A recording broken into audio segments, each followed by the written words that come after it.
All right, in this video, I'd like to share with you the Profit and Loss Reporter, which is a simple Google Sheets template that's easily configurable to create P&L reports such as those that you might need to do for your tax season or just to look at a comparison of your data over time as well as across different aggregators. For instance, if you had a real estate business, you could look across properties and see how your various income and expenses align. So let's get started. Okay, so when you first come into the PnL Reporter, you're going to see the main report panel in the center. On the left side, you'll see what I call the control panel. This allows you to select and configure some things on the report with the light blue cells here. And it also has some information that we'll discuss in a moment underneath. If you expand the plus on the left side, we have a section here which I call the configuration panel. And this allows you to go into more depth for things like hiding groups and categories and setting up your aggregator in the case that you don't want to do time, but you'd like to do it by aggregator.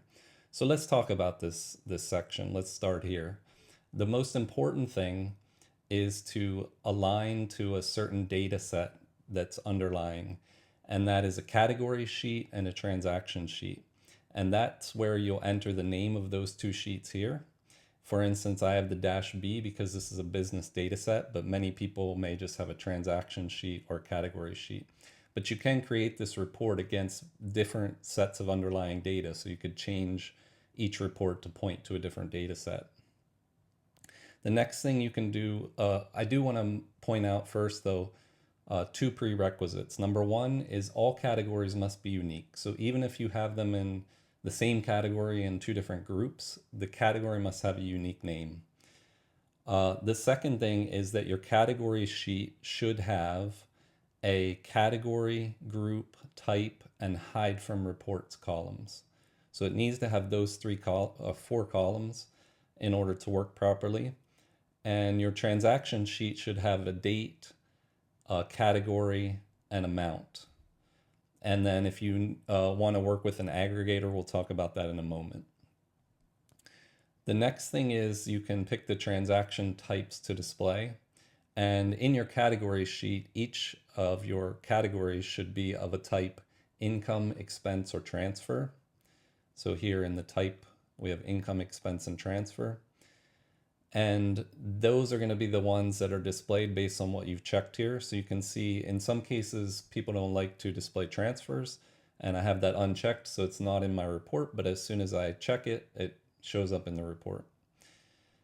The next thing is you have these two sections to hide categories or groups that you don't want to display. So I have, for instance, and these drop downs will be automatic from your category sheet.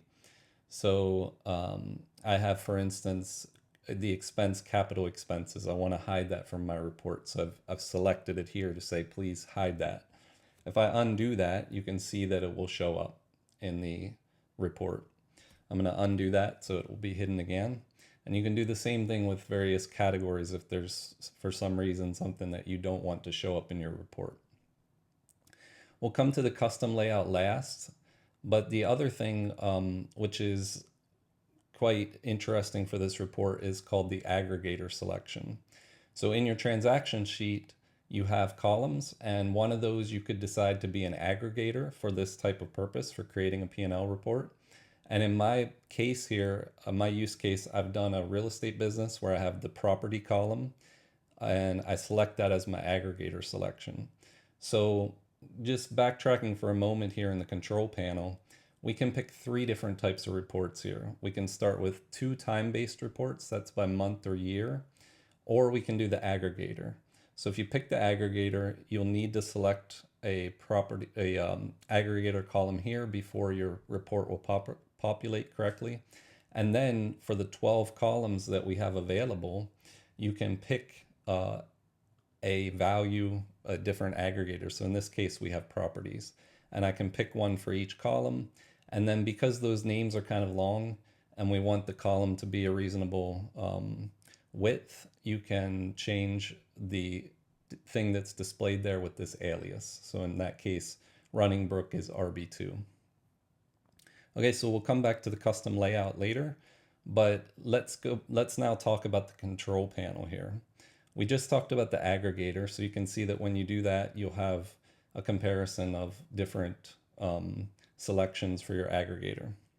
And it tells you which aggregator is selected, and you'll have start and end dates, and you can always look here to this third row to see what is the time frame selected for your report. The other two types of reports by month, it means that we don't care about the aggregator anymore, and we just want to see for the whole data set, we want to compare it by months. And when you do that, you only have a start date because you're just going to pick the first month. In fact, it ignores the day, but it takes the month and year and starts that and then goes for 12 months. So I can change it to February just by double clicking, and it will adjust, you see, starting with February. Year is similar in the fact that it ignores the month and day, and it just starts with the selected year and then continues for 12 more years. That's basically how you set up the report, what it's going to display. Now the next couple of configurations or controls are the way that the report is laid out. So we have the type totals location, that's the dark gray for income and operating expenses in this case. You can put it at the top or the bottom of each section. I tend to like it here at the top. For the group totals, that's for the categories, the group of the individual categories, that's the light gray. You can have it at the bottom, you can have it at the top of that group section, or you can choose to turn them off altogether. So I'm going to put those at the bottom. The next thing is filtering empty categories from the report. So you can say, no, I want to see all the categories, and it will show you any categories besides the ones that are marked as hidden in the category sheet. It will show them here regardless of whether they have data or not.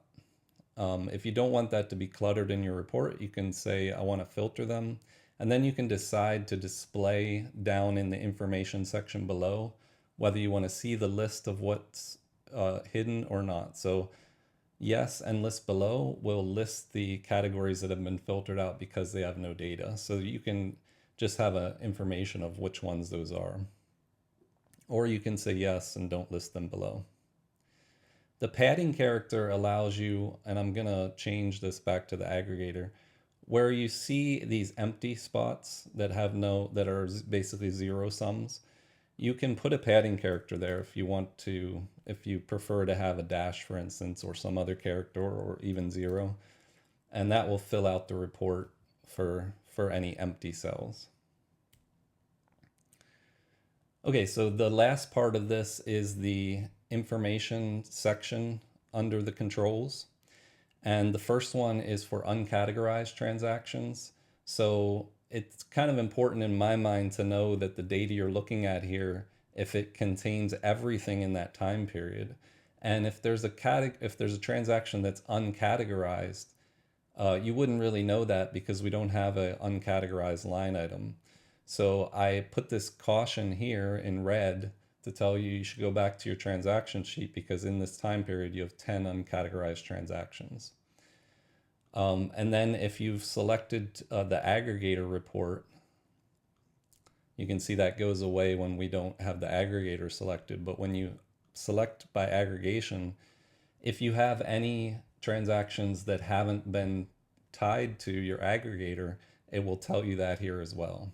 So you can go back and you could make another marking that says uncategorized and show that here, but I didn't make an uncategorized by default. Okay, and lastly, the last section here is just informational. It shows anything that's any type, groups, or categories that are hidden.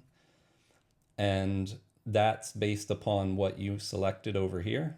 So you can see transfers, for instance, shows up. Then when I put it back into my report, it says none. Capital expenses shows up, and then the categories that were put into here show up. And as we saw before, using this control, you can see ones that are filtered out. I will mention one thing, which is, for instance, you see how capital expenses, new appliances would normally show up under here. It doesn't show up here if the higher level, in this case, the group, is also hidden because that overrides everything underneath for that group. Okay, so hopefully that makes sense.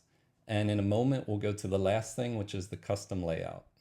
This is really powerful because if you don't like the ordering of something here, if you don't like pretty much anything about how it's displayed, you can change that in the custom layout. In the default template, what I've done is shown you the format that you need to use to lay this out. Spacing, for instance, is another thing that you can change. If you don't want spaces between, you could eliminate all the spaces with the custom layout. The template, as I said, shows you the format. That's very important. In the first column, you need a lowercase I for income, E for expense, T for transfer. In the next column, you need a T for type, G for group, C for category. And then in the last column, you're going to put the actual type, group, and category, and they need to match exactly what's in your categories sheet. Okay, the easiest way to do this is to let it lay out normally without using the custom layout. And if you expand right here, you can see what that layout is. So this is the current layout. And then what you can do is simply copy this, Control C, paste it, paste values, I should say. Do a paste values, okay? And then turn it on, and it shouldn't change. It hasn't changed. But for instance, let's say I wanted another space here. I'm going to do that and delete that. Now you can see I have an extra space there. I could also reorder things. So